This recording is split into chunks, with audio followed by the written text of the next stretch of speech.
Hi guys, this is Jayco and for today's video, ito na nga guys, magre-react tayo sa premiere night ng short film SB19 Pablo. Kaya naman tara, pag-usapan natin and samahan niyo ako. But don't forget to like and subscribe sa mga di pa nakasubscribe. Okay, so before anything else, thank you very much for this one. Sa Mahalima Freebie Squad, thank you very much for giving me this kasi nung nag-cover ako sa Robinson's Galleria ba yun? Basta, I don't know. Sa Ortiga, sa Pasig. Okay, so nandun ako. Ito pala, sorry. Sa Robinson. Hello, walang nakalagay. Basta siya, Robinson. Robinson's Galleria, Ortigas. Okay. So, sorry, medyo lutang lang for giving me this kasi nasa red carpet access ako para at least ma-feature on video natin to share it with you guys, yung videos kung sino yung mga dumadaan sa red carpet. And then, as I record some of the clips, binigay ng isang fan dito. Dahil yung mga ibang fan kasi pwede nang pumunta sa loob to wait the film and to wait na i-arrive o mag-arrive yung mga guests and of course, si Pinuno, si Pablo. Thank you very much kasi ni-interview ko sila during Dunkin, day 1.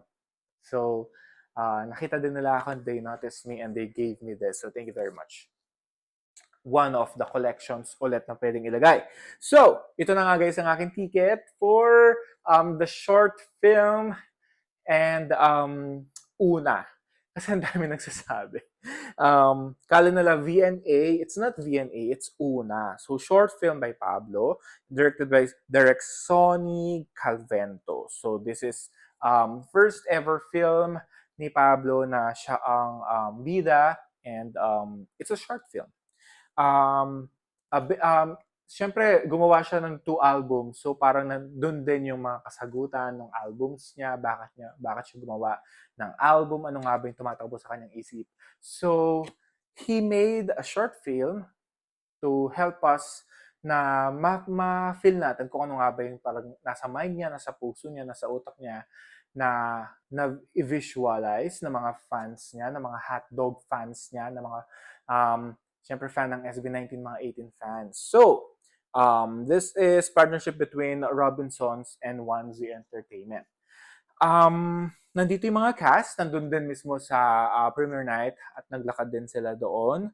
At ito guys yung screenplay, hindi lang si Pablo, kundi pati si Justin De Dios. So silang dalawa ang nag-screenplay dito. At wow, very creative talaga ang SB19. You know what? One thing that I love about SB19 is that they are very creative. They continue to grow and grow and grow. Kung ano pa yung gusto nilang gawin, talagang gagawin talaga nila. And i-real thing talaga nila yung mga gusto nilang gawin sa mind nila and co-conceptualize nila and all that stuff. So, ito yung poster, guys. So, ayan, werewolf. Wolf. Ayun.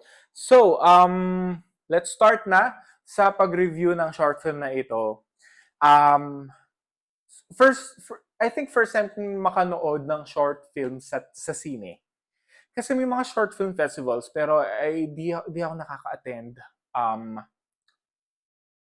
Yun. So, most likely, mga film fest, mga mainstream commercial movies talaga yung mga pinapanood ko. So, ito guys, it's a short film and I don't know what to expect. Hindi ko alam kung may trailer ba to. Kasi, as much as possible, hindi rin kasi maganda manood din ng trailer para hindi mo rin alam kung ano nga ba yung expect mo pag papanoorin mo na.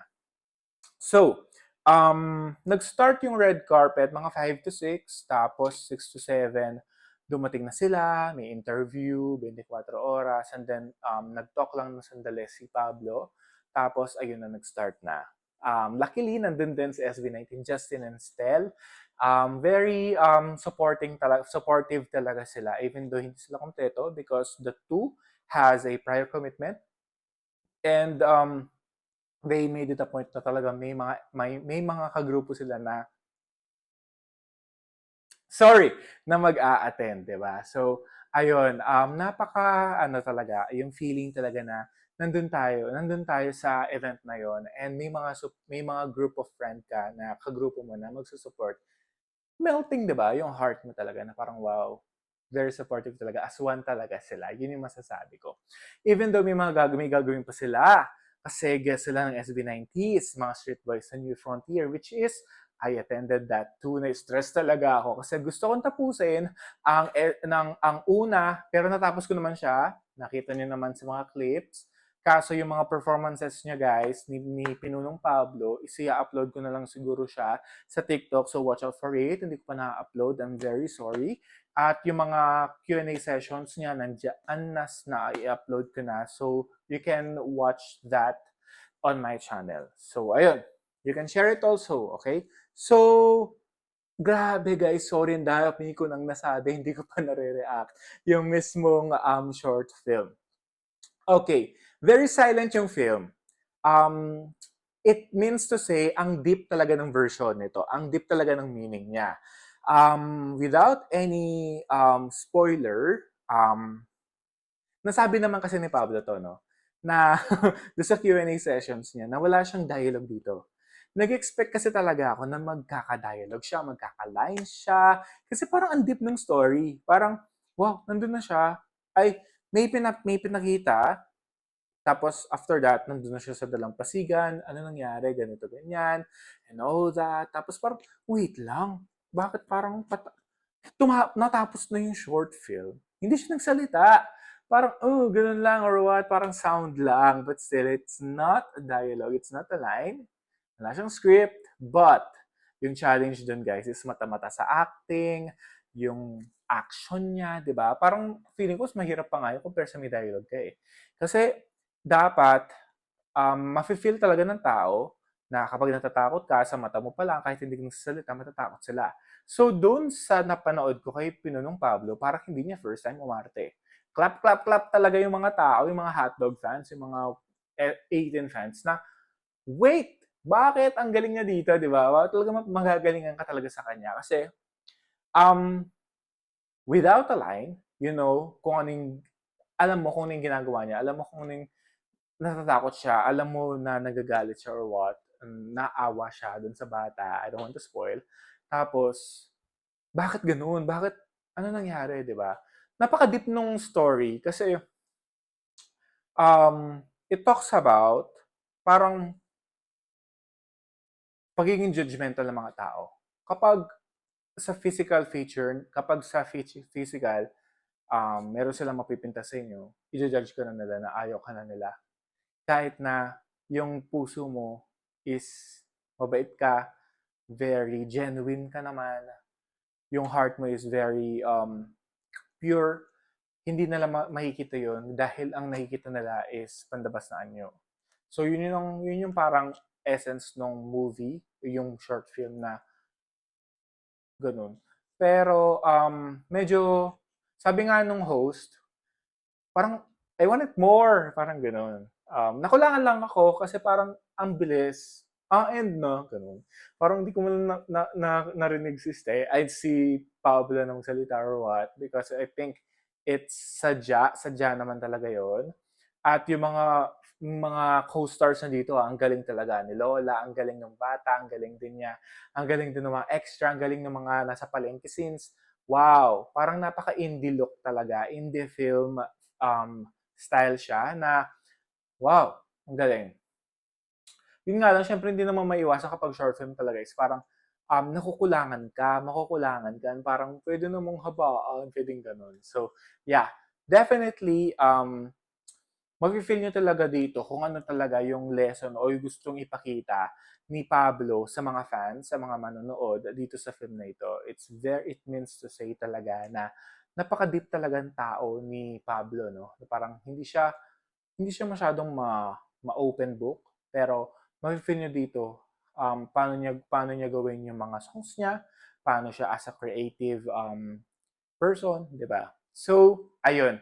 Napaka-deep, but still, very sulit ang pagpunta natin doon kasi nandun yung dalawang SB19 na sina Justin and Stel. And may mga 4 songs po siya na pinerform live na parang kala mo may iyak ka na dahil ang ganda ng pagkakanta niya.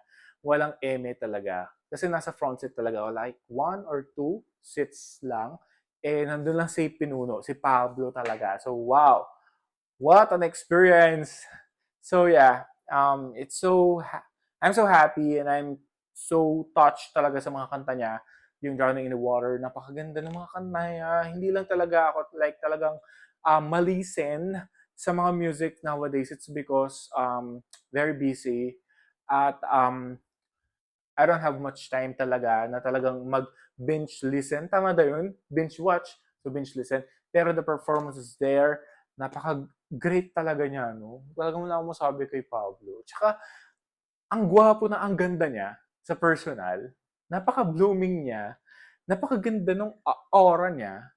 Yung look niya, parang may in love ka. Pero parang lalaki siya eh. Parang ganun. Parang, bakit parang babae na lalaki? Ang galing, ang ganda na ang gwapo niya. You know what I mean? Kaya guys, alam niyo yan. Lalo na sa mga nakapanood or nakasaksi sa kanya in person. So, wow, ang galing talaga. So, kudos to the team of Una, a short film, to Pablo, to Justine, and to Direk. So, napakaganda talaga. So, hopefully magkaroon ng movie talaga ang SB19 soon. Hindi lang documentary. Kasi tapos na rin yun. Check na yun, guys. And ito short film ni Pablo and hopefully sa mga endeavors, future endeavors sa mga SB19 soloists or mapag-group man yan is syempre, nandito kami to support. Diba? So this has been Jacob Mandangan TV. Thank you for watching. Don't forget to like and subscribe. Till next SB19 updates. Till next time.